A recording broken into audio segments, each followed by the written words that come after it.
Morning, everyone. My name is Linda Bird. I am a trustee with the aHUS Alliance Global Action, which is a network connecting aHUS patients and organizations in all countries. September 24th is right around the corner, and that is our Global aHUS Awareness Day. If you take a peek at that, underneath the bubbles about being aHUS aware, thank you so much to USTMA for putting this together. It's been a wonderful weekend to share and to connect, and also many thanks to our sponsors for this event. It couldn't happen without you. We are a network that tries to inform, connect, and collaborate among people and groups in all nations. Atypical aHUS is a rare type of thrombotic macroangiopathy, as is TTP. So the materials that we make and put online on our website are meant to serve a multitude of purposes. Atypical aHUS is challenging for the patient, but also for the entire family. And that includes people who are very young and don't have a good understanding of why their parent is sick or why they themselves are ill. But the other part of that is the patients are affected, the families are affected, but it affects every relationship and every aspect of everyone's lives. One part that people don't often think of with patient networks is the fact that physicians are also affected. Nobody goes into medical training for a rare disease. So a lot of times the patient organizations provide an interface between patients and researchers and clinical staff so that everyone can learn from each other, that everyone can share information. And part of that is the diagnostic journey. We have a wonderful keynote speaker, Dr. Zhang. It was just such a shock to see him because, as you may be aware, to differentiate atypical aHUS from other forms of thrombotic microangiopathy, one of the first things they do on an algorithm at the very first is, what's the MTS 13 level? Is it high? Is it low? And then to hear a keynote speaker from the man who led the team that investigated it, formed that, and apparently was the first one to clone it. It was just an amazing honor. So with the diagnostic journey, we sometimes forget that our physicians and clinical staff are on that diagnostic journey with us. Most people will never in their medical career ever see a case of atypical aHUS or TTP. So we can't very well expect them to go through and immediately diagnose that. They've got to differentiate TTP and atypical aHUS from diseases with similar systems. So it's confusing for the clinical staff as well. And then for all of us, the disease management. In many cases, we need multidisciplinary care. You may see a hematologist at first, but then you may need to see a cardiologist or somebody who's doing with autoimmune diseases. So it's a very complex situation for everyone involved. But again, we come back to what can our lived experience do to shine a light on issues and needs for us and for others in our rare disease community. And that comes down to advocacy being centered on information and awareness, but also connectivity. I think I'm getting the feeling that TTP is kind of the same, where if you see one case of TPP, you've seen one case of TTP. It's not going to be the same as for everyone else. And that is true for atypical aHUS. Atypical aHUS is actually not really a medical term. It didn't start out as a medical term. It started as a catch-all for, we know it's not infection-based aHUS. So, boy, is that atypical. But we just lumped all together in a pile. But just like the pile of buttons that you see there, atypical aHUS is highly variable. It's unique in that the duration is different for patients, its frequency is different. You could have it chronically, you could have it episodically and just have, a one-off thing, or it could occur 10 years down the road, or you could be dealing with it every day and it doesn't let up. Atypical HUS damages the kidneys most often, first of all, but not necessarily. About 20% do not present with any kidney involvement when they come to the OR, to the ER or acute care settings. Usually brain, heart, lungs, gastrointestinal tract are the different areas of the body that are concerned for multidisciplinary engagement. I'm not sure how it is with TTP, but for atypical HUS, it goes rather against everyone's medical training.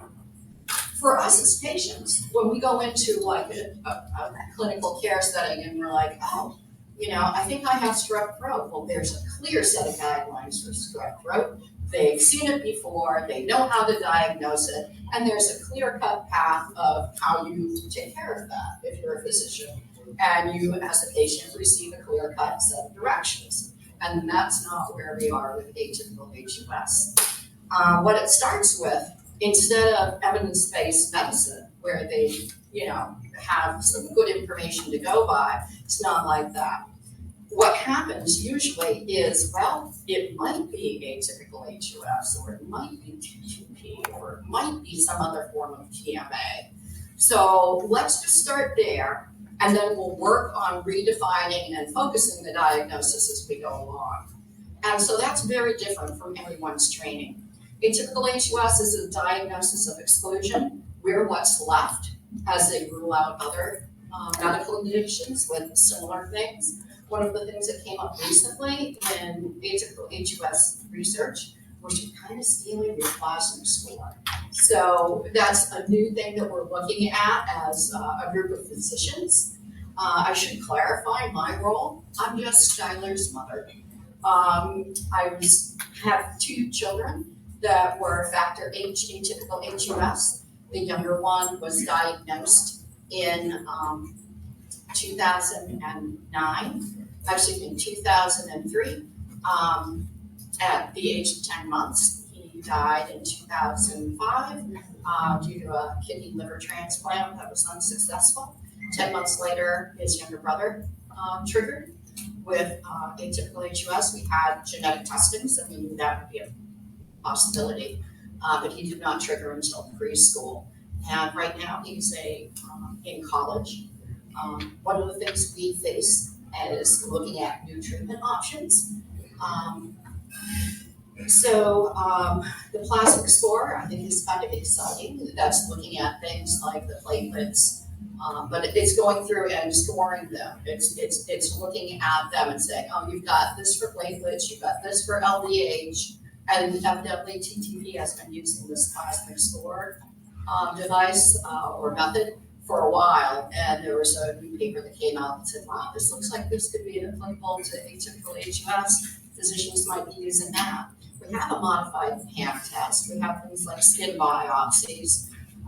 We are looking at complement biomarkers and other biochemical ways to see if that's what it might be, atypical HUS. But there's no definitive test for atypical HUS, so what's left over.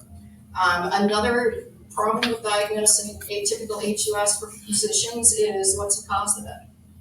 Sometimes, and a lot of times, we think it might be infection related, but is it genetic or is it acquired? If we need more specific terms, because there is a wide variety of subtypes of atypical HUS, and those clinical profiles are really highly different. The genetics, if genetic testing is done in America, that's rather expensive to do, but it can guide treatment for risk factors for relapse, or what you should do for things like transplant. So again, atypical HUS is kind of what's left after you differentiate and say, well, it's not this, it's not this, it's not that. You strain it out, you screen out all the other TMAs, we're what's left. And that's why patient organizations are so important. We amplify your voices and highlight the needs and issues of patients and their families, whether it's for care or with the family themselves. We create assets, we raise awareness, and it's this type of collaboration among people and groups that can help improve patient outcomes. In the case of atypical HUS, what's paramount really are the atypical HUS family organizations, and you'll hear from Dave Defenbaugh, who is the director of the Atypical aHUS Foundation in the US. But there are now organizations such as Atypical aHUS India, aHUS Canada, one's in Brazil, one's in Italy, and again, that changes. The abbreviation changes. For Atypical aHUS to SEU in Italy, and in France it's SHUA. And all these things make it difficult to get information because it's tagged with different acronyms. In addition to the national aHUS groups, there are some groups that are affiliated. For example, ARG in France is a renal research group, so it's rare renal diseases, and they band together. And there's an atypical aHUS component of that. In Germany, it's MPGM and aHUS, and in Turkey, it's PNH, a disease with similar conditions. So we find support that way as well for their efforts. And there are multinational atypical aHUS organizations. I'm a trustee of the aHUS Alliance Global Action. We are all volunteer. Our director, Glenn Woodward, is in the UK, which will explain why we're a nonprofit that's registered in the UK and Wales.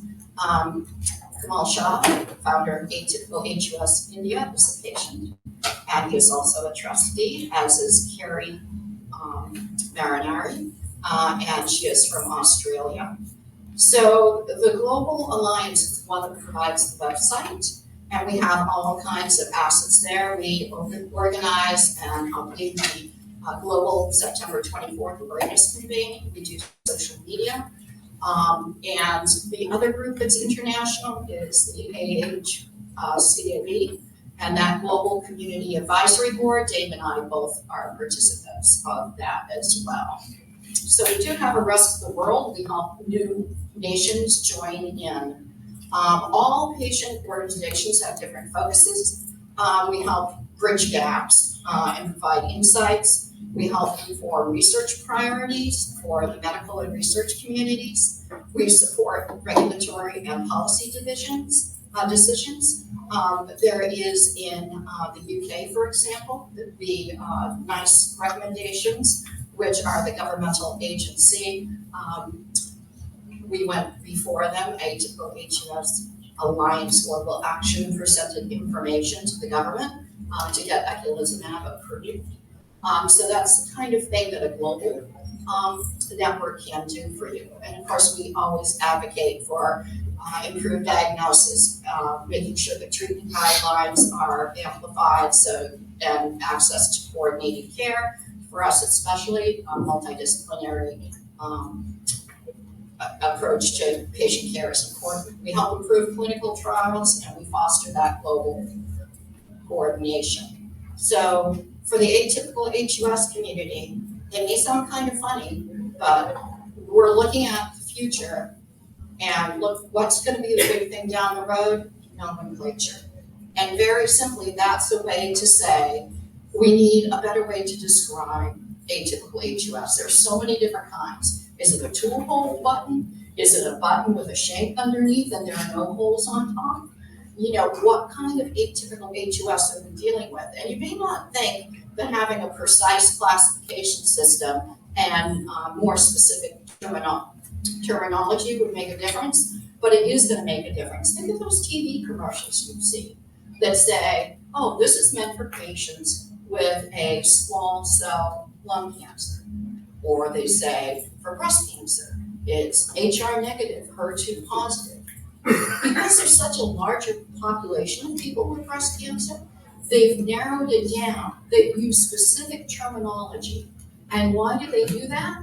Because if you know exactly what you're looking for and what you're dealing with, you can get a targeted therapeutic. So that medicine is meant specifically for a patient with that kind of clinical definition. And we're just starting to go there for atypical aHUS. And that's going to be really exciting. I mean, if you think about it in a way, TTP is a little bit further ahead because you have CTP, you have an A, you have an I. So you're a little bit better differentiated than atypical aHUS. But we're going to get there, except there's a lack of consensus among the experts about most forms of atypical HUS are complement-mediated TMA. But there are some gray areas where we're not sure that's the case for all of them. So that's going to be something that we're going to be looking at in the future. I brought with me today a couple of things that our website provides. The Atypical HUS Global Action acts as a resource hub. We do have a information center, and we do have materials in different languages. One of the things that I do personally is I help create content. One of the most difficult things in dealing with a young child going to kindergarten was, what should we look for? The school nurse asked me. I'm like, yeah, well, it's an invisible illness, so no. And they're like, well, what can we expect? And I said, we can't really. And they said, yeah, he might be in school on Friday and in the ICU on Monday. We're really not sure. And we really couldn't explain anything to our families because we didn't have anything that wasn't all medical lingo. So one of the things is no aHUS. And if you look at the shading on that, no aHUS, no US. And it's under 4 categories I had a hard time explaining. And maybe you did too, explaining it's a really extremely rare disease. Multiple organs are affected.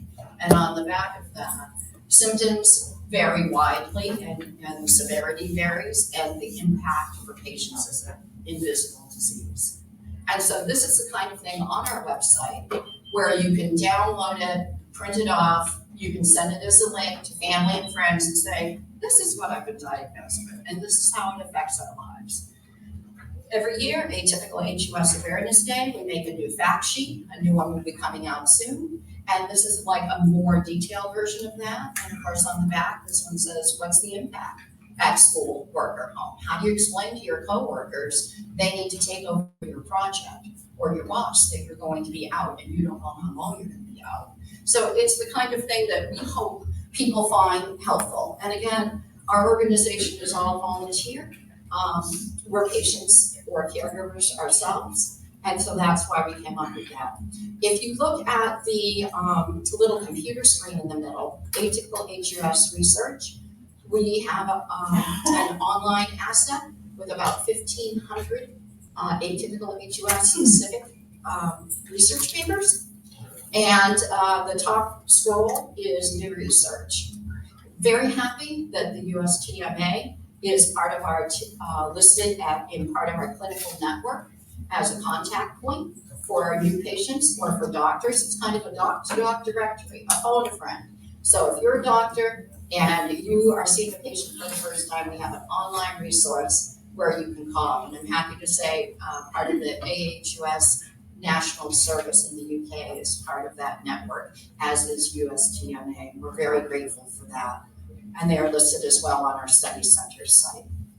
So again, September 24th, we ran a campaign. This year's theme was recommended by aHUS China. It's what was the best decision that you've ever made while battling atypical HUS? And so that provides insight to the rest of the world, to pharma, what we have to deal with, and what some of the turning points in our lives have been. And I encourage the TTP people to also remember the last day of February every year, Rare Disease Day.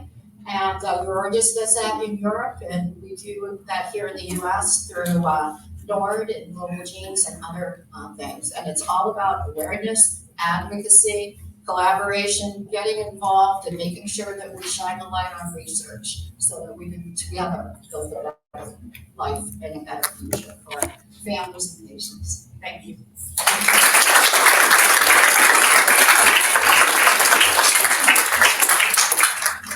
Are there any questions before I go on to the next presentation?